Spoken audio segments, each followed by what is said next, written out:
Now, do you really believe? See, it's one thing to believe when you got money in your pocket. It's one thing to believe when your marriage is working out and you got your health and your children acting like they got good sense. Oh, it's good to say, oh, the Lord is blessing me. It's easy to believe then. Oh, but when you get that diagnosis, say you ain't going to be here long. When you lose your job, when someone you thought you'd be with for the rest of your life say, no, we can't do this no more. That's when you have to stand. That's when you have to begin to live this faith. And that's not on you. That's when you got to call on something higher than you. Let that mind be in you. You got to be out of your mind to believe in spite of these numbers you can still make it. In spite of the pain you're feeling, you can still come back again. You got to be out of your mind. That's right. I'm in that Christ mind. I believe it. And not when things are just favorable, not fair weather faith. And you've got to believe that. When you're going out here with your ideas, with your products, with your services. And part of being successful is you got to hold yourself to high standards.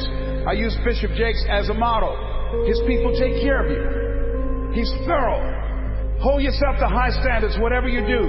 There's no saying, do not go where the path may lead, but go where there's no path and leave a trail. Treat people with respect. Treat them the way that you want to be treated. Tony, who's with me, who's been assigned to me, courteous, respectful, calls several times. Is there anything I can do for you? Can I help you out? That's first-class service. If you decide to provide first-class service, John H. Johnson, a book called Making Against the Odds, he said, there's no defense against an excellence that meets a pressing public need. When I decided to become involved in the motivational industry, I didn't have the money of a Dr. Norman Vincent Peale, of Zig Ziglar, of Tony Robbins, and all the other giants out there. I had the gift of gab. So what I did was I trained myself, I disciplined myself to read 3 to 4 books a week. First I started out a month. Now I've increased it with a reading system that I have. Mr. Washington said, Mr. Brown, yes, sir. Do you want to make it? Yes, sir. First, you've got to develop your mind, young man, because you don't get in life what you want, you get in life what you are. Next, you've got to develop your communication skills. Once you open your mouth, you tell the world who you are. They said about Jesus, who obviously was an effective communicator, never spec a man. The reason that you're here is because no one can milk scripture and deliver a sermon that can transform your life and have you jumping up and down like you crazy, like T.D. Jakes. I'm home one day looking at this video my daughter gave me called He Called Me Son. Let me tell you something. By the end of that video, and I've never seen my father, when that video got to the end, I was going to the television and said, Daddy! Daddy, come back, Daddy! I pushed reverse and backed it up and said, Daddy! Let me tell you something. He just broke me down in my bedroom. All by myself. I'm looking around to see if anybody see me. That man crafted that message, you hear me? I'm crying like I'm at a funeral. I want my daddy. See, that's a gift. You hear me? That's a gift. Your people use his word anointed. This is the only place I've ever seen it applicable is in his case. That's the only thing. I mean to tell you, I think I'm a good speaker, but this is a bad boy we got up in here. Words cannot encompass the symbolism of what we have the chance to see up in here.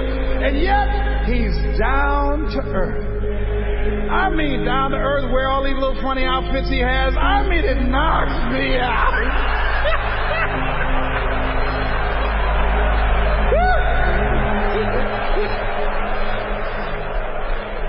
And let me tell you what my daughter said to me. My daughter, my oldest daughter, is on his advanced team. She said, you know what, I was listening to Dion last night, and I think I'm going to call Bishop Jakes' daddy too. I said, I wish you would. I mean, I will throw you out here right now. and break his leg by calling him daddy. Now here's how I want you to write this down. Write down, take responsibility for your life. Take responsibility for your life. Now that's very important. Remember what Bishop said last night about Adam? Adam, when God asked him what happened, Adam did not want to take responsibility for what he had done. Men have always tried to escape that. So the reason I'm telling you that we got to start owning our stuff as men. Write down the next R, and that is not only responsibility, but be resourceful. A lot of men, I don't have it. I had it, I'll give it. If the women had that kind of attitude, the children would starve to death. The reason that they eat, the reason that they have some place to stay and to lay their heads and have clothes on their backs, because the women decide, I'm going to make it happen no matter what, and they're resourceful. My mama raised 7 without a man. She cooked. She cleaned houses. Here's something else that will cause you to reach your goals when you leave here. Write this down. Reasons, compelling reasons.